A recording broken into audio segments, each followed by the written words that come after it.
Seja bem-vindo à nossa aula número 12. Como que você está? Como que está essa jornada de 30 dias para uma vida sem arrependimento? Já tem algo para compartilhar? Já tem algo que tem mudado na sua mente, no seu coração? Não esquece de compartilhar comigo aqui nos comentários, deixar seu like e, se possível, indique essa mentoria para o máximo de pessoas que você conseguir. Gente, bora para nossa aula de hoje. Aula número 12, não sei como que foi para você a aula passada, número 11, onde nós falamos sobre os relacionamentos, essas 3 montanhas que a gente tenta escalar e que não consegue, né? Mas graças à palavra de Deus, que tudo dá-se um jeito, né? A gente pode recalcular a rota, então a gente precisa aprender a lidar com as pessoas, né? Os relacionamentos é uma parte fundamental da vida que a gente tem aqui na Terra. Deus é um Deus de relacionamento, Ele nos criou para relacionar. Ainda que tem hora que te dá uma preguiça das pessoas, que é vontade que dá de viver dentro de uma bolha, não é esse o lugar que Deus te chamou para estar, né? Ele te chamou para estar num lugar de relacionamento, de comunhão, e Ele se alegra quando a gente, né? A Bíblia diz, quão suave é, quão bom e suave é que os irmãos vivam em união, né? Então isso agrada a Deus, a gente se esforça, aprende aí as dicas para se ter bons relacionamentos, né? Hoje nós vamos falar sobre o título Ringue de Boxe. Sabe uma coisa que eu tô achando interessante nesse livro? É que vocês podem perceber que cada aula ele faz uma comparação com alguma coisa, né? Ele fala a montanha-russa, e é engraçado que a gente grava as aulas por esses nomes, né? Teve a aula do oceano, hoje nós vamos falar ringue de boxe. A passada foi o Monte Everest, né?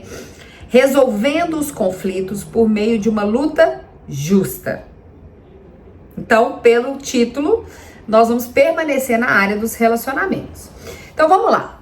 Por ter crescido assistindo às lutas de Muhammad Ali e os filmes da série Rocky, um lutador, aprendi a admirar os lutadores de boxe pela força, agilidade, resistência e determinação. Há algo que me fascina na maneira como eles encaram a luta, de modo que um dia visitei a academia de boxe de Lee Canalito, no centro de Houston, onde treinei boxe com Sion Sungaroso. No caso, eu não entendo nada de boxe. Ele falou quase que inglês aqui comigo, mas enfim. Seu objetivo era me preparar para que eu conseguisse passar por alguns rounds ou ringue com um dos melhores lutadores da academia.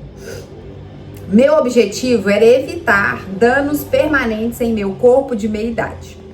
Sobrevivi, mas desenvolvi um respeito completamente novo pelos boxeadores. Embora meus adversários tenham pegado leve comigo, um deles me deu um soco no queixo, que me deixou com dor de cabeça pelo resto da semana. Aprendi que enquanto for apenas um bom lutador, muito provavelmente não irei a Las Vegas para competir por um título mundial. Verdade seja dita, eu realmente não tinha a menor ideia do que era o boxe antes que Ray e sua equipe me levassem para o ringue. Assim como eu não imaginava como era lutar boxe, a maioria das pessoas não sabem como resolver os conflitos. Por isso que procura terapia de casal, por isso que procura terapeuta, psicólogo, ajuda dos pastores, lê os bons livros, porque a gente precisa aprender a lidar com os conflitos, né, gente? O conflito é inevitável nos relacionamentos. Quando 2 pessoas únicas e imperfeitas se reúnem, elas simplesmente não concordarão em tudo. Por isso é tão importante aprender a lidar efetivamente com as questões de relacionamento. Ninguém nos ensina de fato a enfrentar e resolver os impasses que a vida inevitavelmente traz. Inevitavelmente não tem jeito de evitar.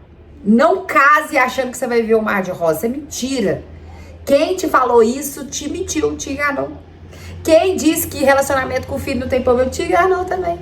E quem disse que sociedade não dá B.O., te enganou também. E quem falou que todos os amigos são maravilhosos, lindos e perfeitos, te enganou também. Gente, não há relacionamento sem desacordos, sem erros, né? As pessoas erram com a gente erra com elas.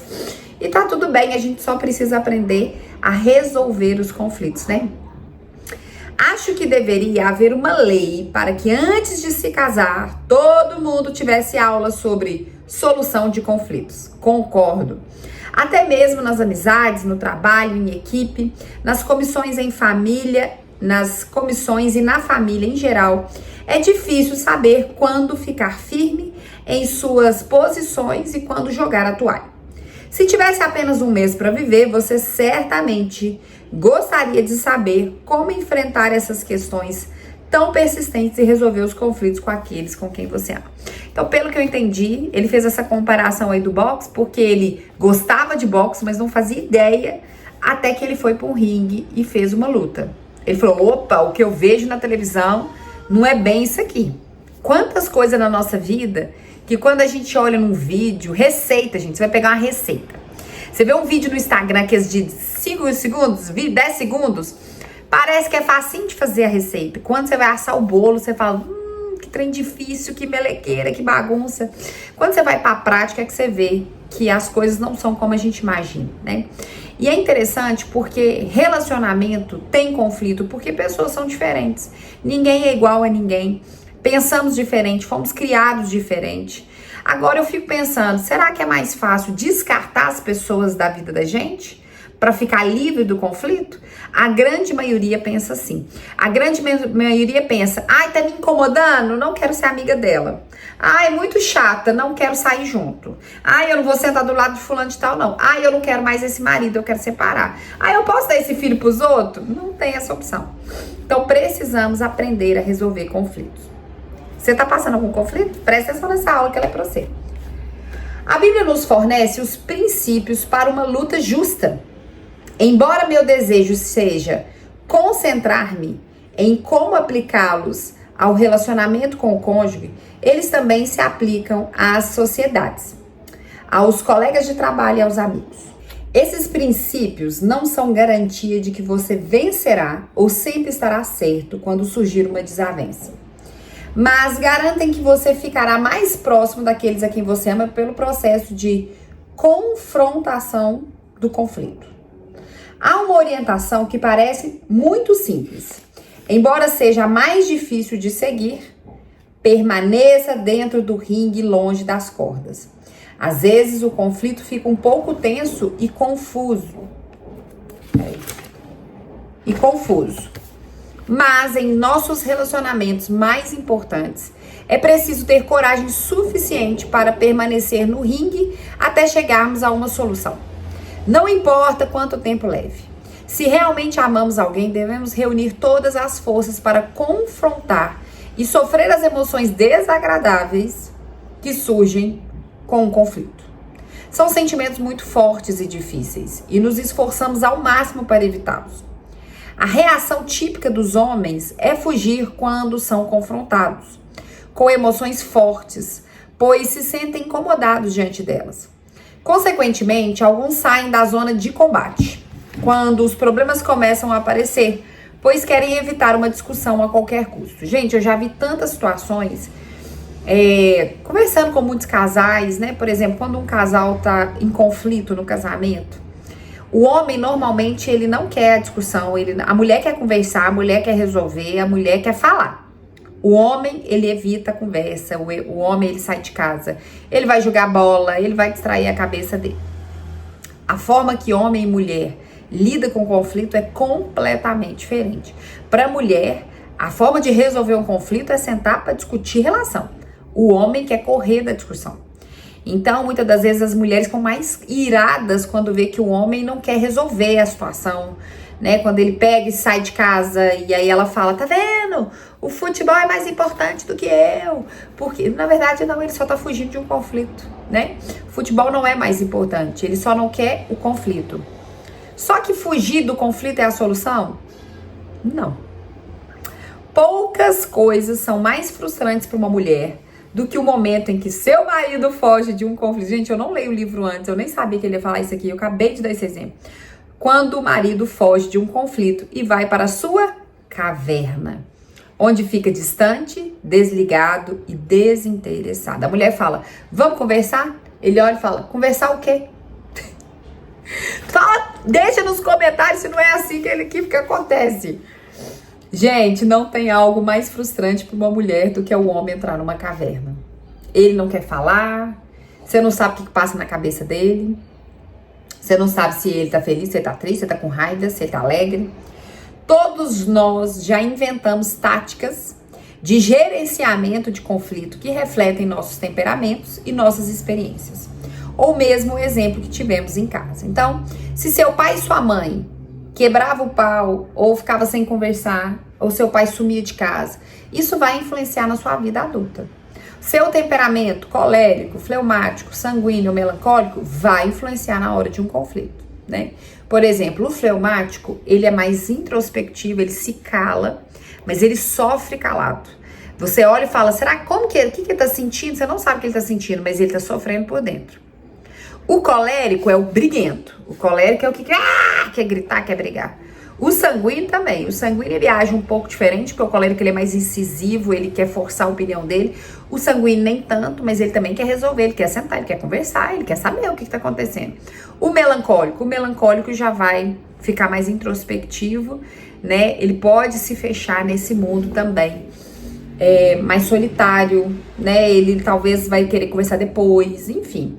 Então, quando ele fala que a gente acaba tendo um meio para poder esquivar de um conflito, ele está dizendo, olha, o seu temperamento vai influenciar, a criação que você teve dentro da casa dos seus pais vai influenciar, as suas experiências de vida.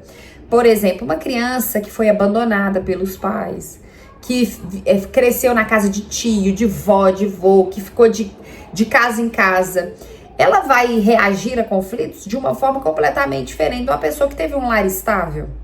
Sabe, uma pessoa que já viveu traições, mentiras, enganações, vai reagir de uma forma completamente diferente de uma pessoa que nunca passou por isso. Então, as nossas experiências de vida também vão influenciar na maneira como a gente vai lidar com conflitos. A maioria já adotou um dos seguintes 5 estilos básicos de luta. O primeiro é o chamado de lutador Hop-Adop, um estilo inventado por Muhammad Ali quando estava no auge. No calor da luta, ele se apoiava e ficava balançando nas cordas, protegendo-se sem dar nenhum soco. Seu oponente pensava, ele está cansado, vou pegá-lo agora. Então ia para as cordas e começava a socá-lo. Mas esse boxeador não estava, na verdade, machucado. Ali, o fato é que ele só gingava nas cordas, conservando toda a energia, enquanto seu oponente ficava frustrado, movendo os braços diante dele. Por fim, o adversário se cansava de tanto bater. Os lutadores do estilo Rope-a-Dope resolvem as lutas com a técnica de jeito nenhum. E são os que dizem, de jeito nenhum, você me fará lutar. Eles evitam o atrito, se recusam a se envolver e se afastam quando os ânimos se alteram. Sua regra número 1 é evitar a briga a qualquer custo. Você já entendeu qual é o problema. Evitar o conflito pode até produzir uma paz frágil, mas arruína o relacionamento, mantendo-o raso e baseado no medo. Sem a solução, o relacionamento permanece no nível superficial e nunca chega à intimidade que nasce do enfrentamento de questões difíceis. Gente, aqui, deixa eu tentar explicar um pouco para vocês, porque a gente lê o livro, ele traz essa parte mais teórica, mas vamos trazer, assim, exemplos. Ele tá comparando aqui os relacionamentos de conflito com um ringue de boxe. Eu fico bem perdida, porque eu não entendo nada de boxe. Talvez uma pessoa que entende um pouco de boxe pode entender melhor, né? Mas eu não entendo muito. Mas ele tá dizendo aqui que existe um tipo de estratégia de um lutador, né? Que ele falou que o cara fica lá fingindo que ele tá muito cansado, o adversário vem, pra golpear. Mas ele aqui, ó, ele fala, né? Que no final o adversário se cansa de tanto bater, né? Ele compara isso com pessoas que, ao viver conflitos nos seus relacionamentos, são aquelas pessoas que evitam o conflito, né? Porque ele fala aqui que evitar o conflito pode até produzir uma paz frágil. Tem gente que fala assim, não fala nada não, deixa que o tempo resolve. Gente, o tempo não resolve. Para mim, o tempo ele só piora. Uma situação que não é conversada, que não é colocada, que evita se falar no assunto, isso só gera mais dúvida, medo, insegurança. Como que você vai fortalecer um relacionamento aonde você não sabe exatamente o que a pessoa pensa, você não sabe realmente aquilo que incomoda ela, porque a pessoa não fala. Você fica... quando ela fala uma paz frágil, eu entendo que assim, você pisa em ovos. São aquelas pessoas que você nunca... Ela é imprevisível. Parece que você tá pisando num campo minado. Ela fala que tá tudo bem, mas você sabe que não tá tudo bem. E o que vai acontecer no relacionamento? Vai ficar superficial. É aquele relacionamento, não, tá bom, pode ser. É superficial, você não conhece o outro. Você nunca chega a uma intimidade. Não chega, parece dois amigos. Nunca chega à intimidade que nasce do enfrentamento de questões difíceis. Quando você lida com um conflito com respeito, com maturidade, que você expõe sua opinião, suas vontades, o outro fala também o que ele sente.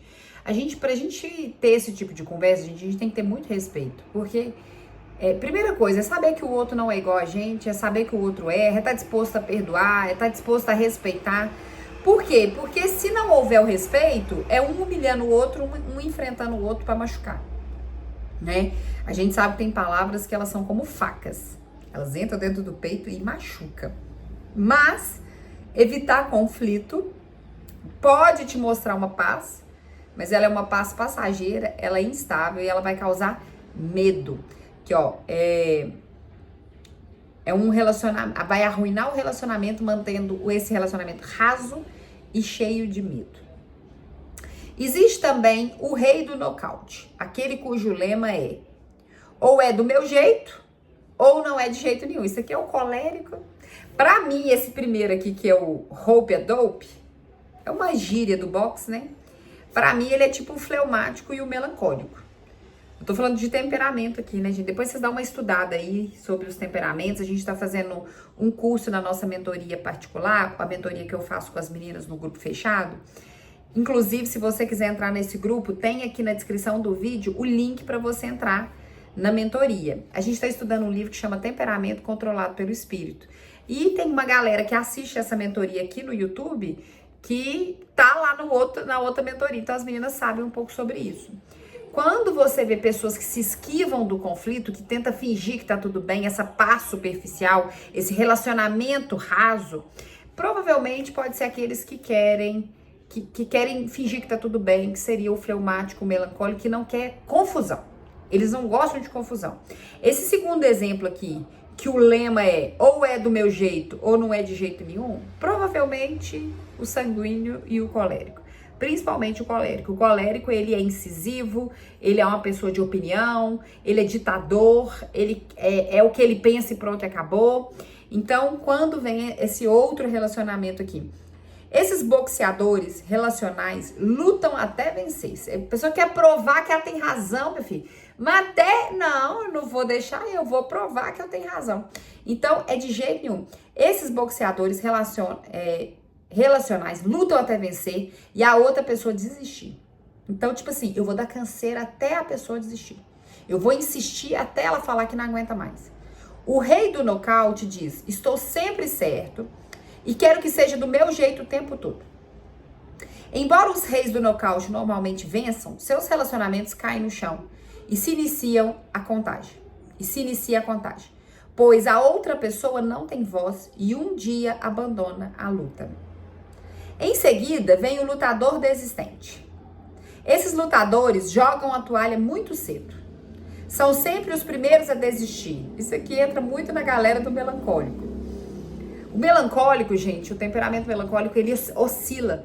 Ao mesmo tempo que ele dá uma animadona, ele dá uma desanimada. Então ele fala: ai, pra que eu fui assumir esse compromisso?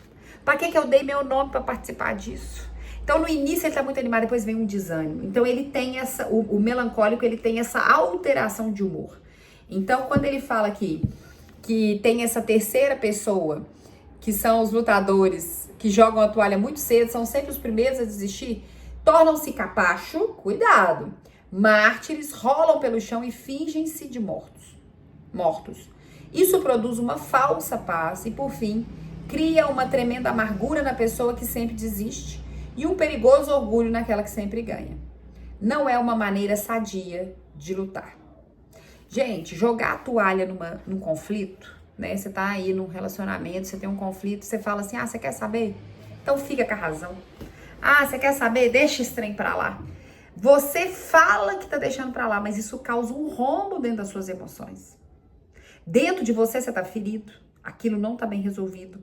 Você pode não falar, mas você fica remoendo aquilo na cabeça. E aquilo fica te martirizando. Quando ele fala que vira um mártir, é porque você mesmo se julga, você se culpa. Então esse lugar é um lugar muito perigoso. Por quê? É igual ele fala aqui, ó. Cria uma tremenda amargura na pessoa que desiste e cria um perigoso orgulho na pessoa que ganha. Então, por exemplo, se o segundo aqui, que é o que faz, ou é do jeito dele ou é de jeito nenhum, ele fica orgulhoso. Tá vendo? Falei que eu tinha razão. Eu falei. Tá vendo? Então, assim, cuidado com isso. Porque jogar a toalha, abandonar um conflito, sem isso estar bem resolvido dentro de vocês, pode ser uma bomba de dores emocionais dentro da sua alma, né? Tem pessoas que carregam feridas emocionais há mais de 30, 40 anos, né? Cuidado. Não é uma maneira sadia de lutar. O quarto é o lutador 1-2. Ele usa a solução do tipo, toma lá da cá. Será que é o sanguíneo, hein? Você ganha metade e eu metade. Em alguns momentos eu desisto, em outros você desiste. Não, mas da última briga eu abri mão, por que agora você não vai abrir mão, né? Assim? Esse estilo pode ser mais saudável e mais eficaz que os outros, uma vez que pelo menos há a disposição de permanecer no ringue e a expectativa de que qualquer um pode ganhar. Contudo, o melhor estilo é o do parceiro de treinamento, o sparring, acho que é assim que fala, na linguagem do boxe. Nele, a pessoa se dedica a fazer parte da equipe e ajudar seu colega. Os parceiros de treinamento permanecem no ringue e fora das cordas. Por mais desagradável que seja a situação, eles permanecem juntos até chegar a uma solução que ambos julgam a melhor. Os parceiros de treinamento percebem que o relacionamento é mais importante que o problema em discussão e entendem que o processo geralmente é mais vital que o resultado. Se lhes restassem poucos dias de vida, você não gostaria de alcançar a paz real com aqueles a quem você ama? Gente, se você tivesse só 30 dias de vida, você ia agarrar de briga com os outros? Se você tivesse só 30 dias de vida, você ia ficar a ferro e fogo, quem tem razão, quem não tem, quem fez, quem não fez. Vão viver, vão beijar na boca, que dá mais certo, que eu só tenho 30 dias de vida, tá acabando o tempo? Se lhe restassem poucos dias de vida, você não gostaria de alcançar a paz real com aqueles que você ama? A única maneira é permanecer no ringue e resolver qualquer conflito antes que seja tarde demais. Pela minha experiência com pessoas que sabem que o seu tempo é limitado, pude concluir que esse é um dos maiores presentes que você pode dar a quem você ama. Permaneça no ringue. Gente, permanecer no ringue é não desistir da luta, sabe? Então, às vezes, você tem um relacionamento com o seu filho que... Rafa, eu tô exausto, tô cansada, eu não aguento mais essa brigaiada, essa confusão. A gente quer chutar o balde, a gente quer desistir de um projeto, a gente quer desistir do ministério na igreja. Eu vejo tanto isso acontecer dentro da igreja. Porque na igreja, você tem que lidar com muitas pessoas diferentes de você. Né? E assim, você fala assim, não, você quer saber? Eu não vou fazer nada, eu não vou ajudar com nada. A gente, às vezes, quer chutar o balde, mas... desistir, sair do ringue não é opção. Deus não quer que você saia do ringue. Você não vai entregar sua célula, você não vai entregar um ministério, você não vai desistir de um chamado de Deus, de um propósito de Deus por causa dos relacionamentos com as pessoas. Sabe? A gente precisa permanecer. Vale a pena refletir. Perguntas. Pega o caderninho aí. Que tipo de lutador você é? Você é o primeiro? Você é o segundo? Você é o terceiro ou você é o quarto? O primeiro, vamos só fazer uma recapitulagem aqui. O primeiro é, de jeito nenhum você me fará lutar. Evita o conflito. O primeiro é aquele que, não, vou brigar não. É o que evita, não quer resolver as coisas, não quer conversar. Sai de casa para não ter que falar do assunto, fica calado. O segundo é o incisivo, o que quer forçar a opinião dele. Ou é do meu jeito, ou não aceito mais nada. Aí todo mundo tem que calar para ele. O terceiro é o que joga a toalha, o que desiste e que faz o outro ficar orgulhoso de ganhar a luta. E por último, o 1, 2, o quarto, né? O 1, 2 que é, não, eu abro mão de uma, você abre mão da outra e vai levando desse jeito, né? Ele diz que existe o quinto que seria a melhor opção, que é o parceiro, que entende que os dois julgam juntos, que entende que o relacionamento é mais importante que o problema em discussão, né? Então, o ideal seria o quinto, que é a parceria. Não, a nossa família vale mais do que uma briga, né? A nossa família vale mais do que pensamentos diferentes. Então, a gente senta e busca uma solução juntos, né? Qual o tipo de lutador que você é? Escreve aí. Como acha que o seu estilo se desenvolveu? Como você descreveria o jeito de seus pais lidarem com os conflitos? Olha no seu passado, seu pai, sua mãe, ou o ambiente que você foi criado. Como que lidava com o conflito? Por exemplo, eu conheço pessoas que o pai era muito autoritário e a mãe muito submissa. Então, o pai era aquele, é do meu jeito ou não é de jeito nenhum. E a mãe era talvez a primeira que, não, eu não vou entrar nessa guerra, eu não vou entrar nessa briga. É, como se diz, né, gente? É uma paz frágil. Porque no final, eu conheço muitas mulheres que se calam, achando que essa submissão é ficar calada, só que elas começam a ter doenças até psicossomáticas, que é as doenças psicológicas. Começa a estourar ferida no corpo, começa a ficar exausta, desenvolve um monte de síndrome. Então, nem sempre não falar é a solução. Porque, gente, a gente precisa resolver os conflitos. Quando uma discussão está acalorada, a gente realmente é melhor calar a boca, né? A Bíblia fala, até o tolo, quando fica calado, se passa pro sábio. Existe a hora certa de falar. Talvez na hora que o outro tá muito nervoso, você tá vendo que se você abrir sua boca, o trem vai ficar pior. Aí você se cala num determinado momento. Mas não significa que você vai se calar para sempre. Na hora que as coisas estiverem melhor, que os ânimos estiverem mais calmos, aí você vai se posicionar. Você vai falar o que você pensa, você vai trazer essa discussão, mas num momento diferente, num momento oportuno, né? Para que haja sabedoria. Porque eu vejo assim que muitas mulheres, elas acham que a submissão ao marido, a sabedoria, né? A mulher sábia de ficar sua casa, é ela aceitar tudo, é ela ficar calada para tudo. E não é assim. Você precisa saber o momento certo, mas você precisa falar. Você precisa discutir, você precisa mostrar aquilo que te incomoda. Por quê? Porque senão quem vai morrer é você. Então a gente tem que ter bastante atenção nisso. Como o estilo dos seus pais influenciou o seu? Se você tivesse um mês para viver, o que você mudaria na maneira de lidar com os conflitos? Por quê? Vamos continuar. Regras básicas. Se nosso desejo é permanecer no ringue para que o relacionamento cresça, então devemos lutar de uma forma justa. No boxe, o juiz chama os dois lutadores ao centro do ringue e diz: ok, vamos ter uma luta justa. Aqui estão as regras básicas. Não vale bater abaixo da cintura, pôr o dedo no olho, dar cabeçada e, no caso de Mike Tyson, ser um dos lutadores, é proibido morder. As regras foram lançadas e estabelecem as expectativas e ações de ambos os lutadores. Então, no ringue, existe regra. Você não pode fazer o que você quiser, não. Vou dar uma cabeçada. Não, não pode.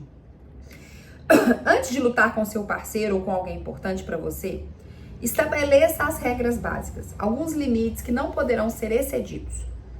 Antes de ter um confronto com um colega de trabalho, é preciso lembrá-lo de que ambos estão comprometidos em buscar uma solução juntos e não em encontrar um bode expiatório. Antes de dispor-se a resolver uma questão com um amigo, é preciso reafirmar o compromisso que você tem com ele e com a amizade de vocês. Seu amigo precisa saber que você está disposto a suportar os sentimentos desagradáveis que acompanham um confronto, porque você valoriza o relacionamento e deseja preservá-lo. Eu já tive algumas conversas duras com pessoas que eu amo e eu tive que falar com ela: olha, eu tô falando isso porque eu sou sua amiga. Pode não parecer, mas amigo não é aquilo que fala só o que a gente quer ouvir. Amigo é aquele que às vezes precisa colocar a gente e fazer a gente ver coisas que a gente não tá enxergando, né? Então, trazer a regra do compromisso do relacionamento, do amor mútuo. No começo da luta, os boxeadores colocam um protetor bucal para servir de anteparo para os golpes. Também, nós devemos colocar uma proteção na nossa boca. Paulo nos apresenta o principal protetor bucal em sua carta aos Efésios. Evitem o linguajar sujo e insultante. Que todas as suas palavras sejam boas e úteis, a fim de dar ânimo àqueles que as ouvirem. Efésios, capítulo 4, versículo 29. Então, do mesmo jeito que no boxe eles colocam aquele protetor na boca, em Efésios 4, 29, Paulo manda a gente pôr o nosso protetor. Você pode falar o que você quiser. Você pode falar tudo o que você está sentindo, expor o que você concorda, o que você não concorda, mas você tem que pôr um protetor na sua boca. Qual? Efésios 4, 29. Evite o linguajar sujo e insultante. Então não é com insulto, não é menosprezando, não é criticando, não é ofendendo a pessoa. E a Bíblia diz que as nossas palavras sejam boas e úteis. Seja, ainda que você tenha que pontuar defeitos e falhas, faça isso de uma forma respeitosa. Esse é o nosso protetor bucal. As palavras são capazes de cortar fundo e a ferida pode permanecer aberta e inflamatória por muitos anos. Devemos dispor-nos a assumir o controle da nossa língua, sobretudo no calor da luta, se quisermos construir um relacionamento que perdure depois do conflito. Sabe-se que a verdadeira arte da conversação não consiste apenas em dizer a coisa certa no momento certo, mas também em aprender a não falar a coisa errada nos momentos em que se sentir tentado a fazer. Então, cuidado, tudo pode ser dito, mas saiba como dizer. Ah, mas eu não tô brigando, mas tá parecendo que tá brigando, tá ofendendo. Então, você pode falar que não gostou? Pode, mas saiba como falar. Sem agredir, sem ser acusador. Cuidado. Isso não significa... Isso não significa evitar o cerne do conflito. Não podemos ignorá-lo nem negligenciá-lo. Mas quando agimos honestamente, revelamos nossos verdadeiros sentimentos, o que pode gerar algumas faíscas. Por isso, combine logo no início que algumas palavras devem ser evitadas. Numa discussão com seu cônjuge, não fale aquela palavra que começa com D, ou seja, divórcio, usando ela como uma granada. Expresse a intensidade dos seus sentimentos sem usar linguagem impura ou abusiva. Então, por exemplo, tem casal que numa discussão tudo é divórcio. Ah, então vamos separar. Ah, então me larga mesmo. Então vamos pro divórcio. Não. Tá vendo como que é ofensivo? Tá vendo que é desrespeitoso? Não use palavras, coloque as regras.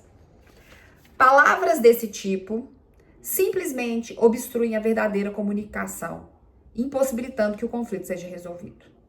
Depois de colocar o protetor bucal, a próxima regra básica para uma luta justa é não atacar. Aprenda a atacar as questões sem atacar o outro. Nunca diga, você fez isso. É tudo culpa sua, você só sabe mentir. A gente vai para uma discussão, você só aponta o dedo. Você só esquece que o dedo também tem que ser apontado para você, né? Quando culpamos ou acusamos alguém, suas barreiras se erguem e vocês não vão chegar a lugar algum. A pessoa já cria um bloqueio. Quando você começa a acusar, porque você não foi, porque você também não me ajudou, você não ajuda com nada nessa casa, só acusando. Ah, vai dar briga, porque a outra pessoa vai levantar uma barreira, vocês não vão chegar a lugar nenhum. A reconciliação nunca será alcançada enquanto ambos estiverem na ofensiva. Lançar mísseis sobre essas barreiras fará que ambos fiquem ainda mais separados, em vez de permitir que se aproximem. No final vai discutir e ficar inimigo. Em vez de atacar, tente controlar seus sentimentos. Controla a raiva, controla a decepção, controla a insatisfação. Se os dois aceitarem a responsabilidade pelos erros, agirão como parceiros, crescendo juntos e deixarão de ferir-se, arrepender-se depois. Portanto, comece com seus sentimentos. Ninguém pode descartar os próprios sentimentos, pois são válidos simplesmente por serem seus. O segredo é expressá-los sem deixar que se tornem a razão do conflito. Outra estratégia é evitar trazer coisas do passado para o conflito presente. Todo mundo faz isso. Porque há 10 anos atrás, você lembra? O que você fez? Para de trazer coisa do passado. Pode ser muito tentador desenrolar a lista de ofensas, injustiça, decepção registrada durante todo o período do relacionamento com a outra pessoa.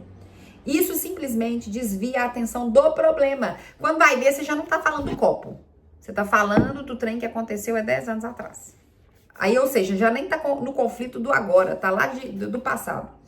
Decida concentrar-se na questão imediata e permanecer nela até que se chegue a uma solução.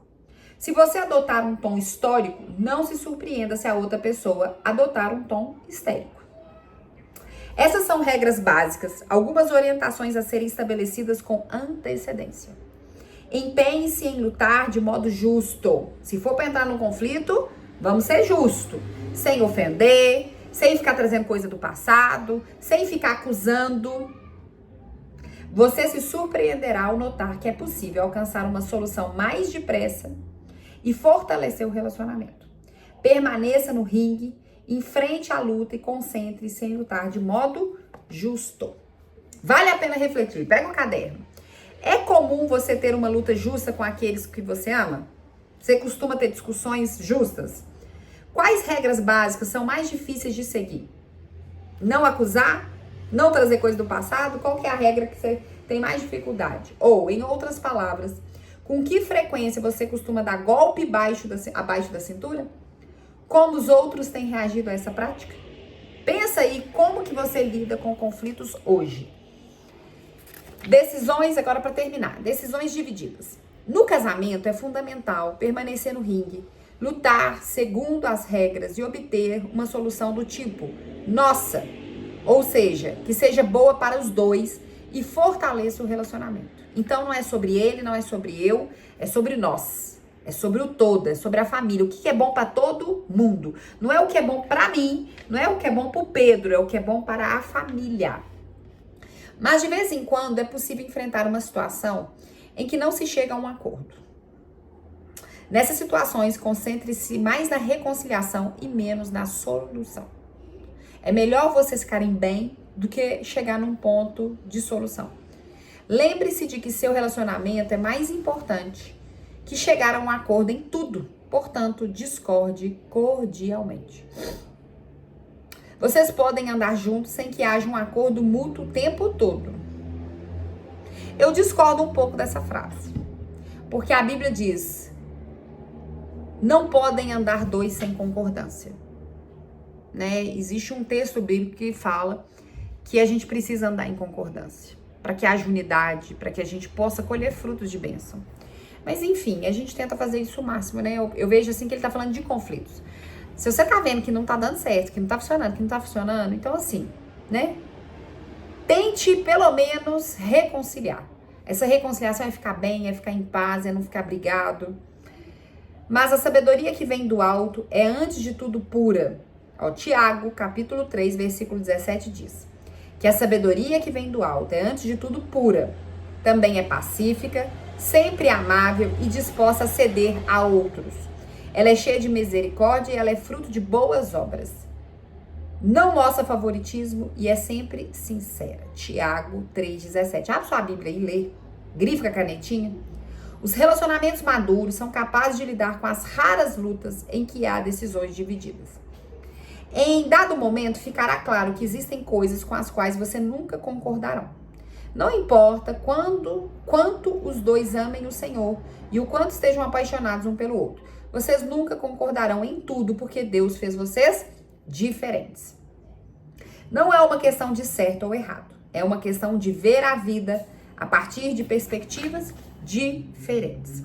Se ambos desejarem manter a mente aberta e aceitar o ponto de vista do outro, continuarão a respeitar-se mesmo quando concordarem em discordar. Então eu ia falar isso, né? Quando a Bíblia fala que dois não podem andar sem concordância, gente, eu e o Pedro, a gente pensa muito diferente. Ele pensa A e eu penso Z. Mas sabe uma coisa que tem feito a gente concordar sem discordância? O respeito. Vou dar um exemplo para vocês. Eu já contei isso na mentoria com as meninas, que orar de madrugada é uma oração diferente. O Pedro diz que não, para ele não acredita nisso. Que para ele, Orar 3 horas da manhã ou 3 horas da tarde é a mesma coisa. Ele não acha que existe algo diferente, especial, e no horário da oração. Eu já acho que a oração da madrugada ela é mais poderosa. Aí um dia a gente entrou numa discussão sobre isso. E ele não mudou a opinião dele, ele me trouxe vários textos bíblicos. Eu não mudei minha opinião, eu levei para ele vários textos bíblicos. E a gente discutindo aquilo e chegamos então numa concordância sem concordar. Existe isso? Sim. Ele não concorda comigo e eu não concordo com ele. Mas nós concordamos juntos em andar em unidade, respeitando a opinião de cada um, porque nós somos diferentes e pensamos diferentes. E isso trouxe paz, isso trouxe respeito, isso trouxe uma boa convivência. Isso não fez a gente entrar em guerra, brigar, discutir, menosprezar a fé do outro ou o conhecimento do outro. Pelo contrário, a gente entendeu, olha, se você acha que orar de madrugada, então ora às 3 da tarde. Tudo bem, eu gosto de orar 3 horas da manhã. Eu acho que a oração da madrugada ela tem diferente. E você me respeita por isso, quando você me vê levantando da cama de madrugada. E ele falou, tudo bem. Então é o concordar em discordar. Eu concordo que nós discordamos. Você entendeu? Isso é a maturidade para você resolver conflitos. As decisões divididas aceitam e até mesmo apreciam a perspectiva individual de que cada um traz para o conflito. Foi o que eu acabei de falar. O mais importante é trazer o príncipe da paz para o ringue, que é Jesus, o príncipe da paz. São necessárias 3 pessoas para construir um excelente casamento. Um marido, uma mulher e Deus. Você não traz Deus simplesmente para o seu lado e diz, Deus, ajude-me a vencer essa discussão. Não, você o convida para participar da situação como um todo, porque ele é o único que pode satisfazer suas mais profundas necessidades. Trazer Jesus para a luta não significa tornar-se passivo e complacente. Jesus ficou irritado e expressou suas emoções, mas sendo o perfeito Filho de Deus, ele nunca pecou. Jesus ficou irado? Ficou. Mas ele deixou a ira dominar a ira ao ponto dele pecar? Não, Jesus nunca pecou. Isso mostra que não há problema com a ira. Ele não é necessariamente... a ira não é pecado. De fato, às vezes a ira é a emoção mais apropriada que se pode ter diante de um relacionamento verdadeiramente importante. Mas devemos estar dispostos a lidar com a ira e analisá-la de maneira como Jesus fez. Ou seja, a fim de realizar a vontade do seu Pai, por meio do amor aos outros. A chave é aprender a caminhar com Deus diariamente. Eis o verdadeiro segredo da reconciliação, da vitória sobre o conflito, da luta justa, tornar-se mais semelhante a Jesus. Gente, o segredo para resolver conflito é você ser como Jesus foi, né? Porque Jesus, ainda que irado, o amor que ele tinha pelas pessoas e pelo Pai falava mais alto, né? Então ele não se deixava dominar ao ponto daquela ira, aquela insatisfação gerar uma atitude pecaminosa. Então Jesus nunca pecou, mas ele ficou irado. Isso significa que a gente pode se irar, mas a gente não pode ser dominado para a ira. Porque qual é o problema do domínio da ira em nós? É que quando você está irado, você quer bater. Quando você está irado, você quer quebrar a casa inteira. Quando você está irado, você quer ofender. Quando você está irado, você não respeita. Então você pode sentir ira, a raiva, a insatisfação com algo, a não concordância, mas você não pode ser dominado pela ira, ao ponto de te levar a uma atitude pecaminosa. Amém, gente? Ser parecido com Jesus é o segredo, o relacionamento com Deus. A gente amadurece quando a gente busca esse relacionamento com o Espírito Santo, né? Quando você busca por Deus na sua vida, né, que você tá lendo a Bíblia, você tá em vida de oração, você vai para uma igreja, se envolve com uma célula. Quando você tá buscando a Deus em primeiro lugar na sua vida, automaticamente, a Bíblia diz que o Espírito Santo vem habitar dentro de você. Você se torna uma nova criatura no seu relacionamento com Deus e você passa a ter os frutos do Espírito, que é o amor, a mansidão, a paciência, a amabilidade, o domínio próprio. Então, a gente sozinho talvez não consiga, mas cheio de Deus a gente consegue, né? Para fechar, 3 exercícios, pega seu caderno aí. Exercício número 1. Descreva o último grande conflito que você teve com alguém que você ama. Imagine que você seja um espectador ou um comentarista e analise essa luta. Então pega a sua última briga e a última confusão que você se envolveu e fica assistindo a briga de fora. Imagina que você é um telespectador, que você está só vendo. Analisa essa luta que você teve, dentro desse conhecimento que você teve aqui agora. Foi uma luta justa? Teve ofensa? Teve passado? Teve agressões? As regras básicas foram mantidas? Como você descreveria o estilo dos lutadores? Quem venceu o combate? Foi uma vitória limpa? Foi você que venceu ou foi o outro? Chegou em algum lugar? Não. Quem define dos 4 tipos de lutador quem você era e quem o outro era? Põe no caderno. Segundo exercício. Qual dos seus relacionamentos atuais envolve conflito que exigiria que você entrasse no ringue se soubesse que tem apenas um mês para viver? Tem algum relacionamento que, se você soubesse que você só tem 30 dias de vida, te exigiria você entrar no ringue, um conflito? Porque tem gente que foge do conflito. Mas tem relacionamento que você fala assim, não, eu vou ter que chamar meu filho para uma conversa. Não, eu vou ter que chamar meu chefe para uma conversa. Eu vou ter que chamar meu líder para uma conversa. Eu vou ter que chamar a pessoa da minha célula para uma conversa. 3, passe um tempo em oração pedindo que Deus lhe mostre quando e como você espera que a outra pessoa satisfaça as necessidades que somente Ele pode satisfazer. Peça a Deus que lhe dê o que você mais precisa dele. Então, por último, você vai orar. Eu vou orar, não é assim? Eu vou orar a Deus, eu vou orar, porque quando eu oro, tu te revelas a mim. Gente, eu fecho essa aula. Tanto a aula 11 quanto a aula 12 foram aulas que a gente falou muito sobre relacionamento, né? Primeiro, entender que os relacionamentos não são perfeitos. Entender que essa montanha que às vezes a gente quer subir, a gente não vai chegar no topo do Everest, né? Porque as pessoas erram, as pessoas são falhas, as pessoas são diferentes. Mas existe perdão disponível, existe vontade de respeitar, de compreender o outro, né? E as coisas não tem que ser tudo do nosso jeito. Vocês lembram que a segunda montanha é do meu jeito, eu primeiro? Então, quando você sai de cena, a Bíblia fala que aquele que quiser ser grande no reino dos céus tem que começar sendo o último. Aquele que quiser ser reconhecido no céu precisa ser o último. Jesus manda a gente ser servo. Então, não é eu primeiro, não é a minha vontade. Não é sobre mim, não é eu no centro e o mundo girando ao meu redor.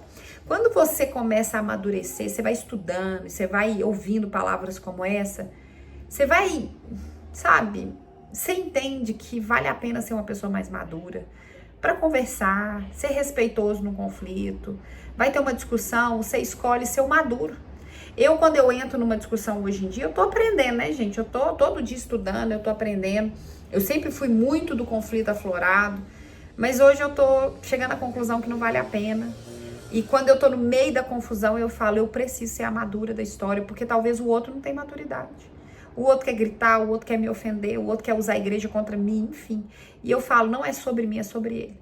É sobre ele, né?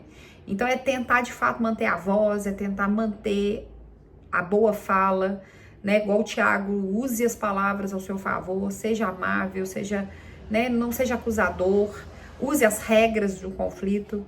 E eu creio que diante desse conhecimento que o livro trouxe, a gente vai ser melhor um pouquinho, amém? Deixa um comentário para mim, compartilha o que essa aula falou com você. Eu quero saber, muito saber, porque esse tema é um tema muito profundo, muito necessário. Se você puder compartilhar comigo qual foi o seu entendimento dessa aula, eu vou ficar muito feliz, tá bom? Beijo no seu coração, até a próxima aula.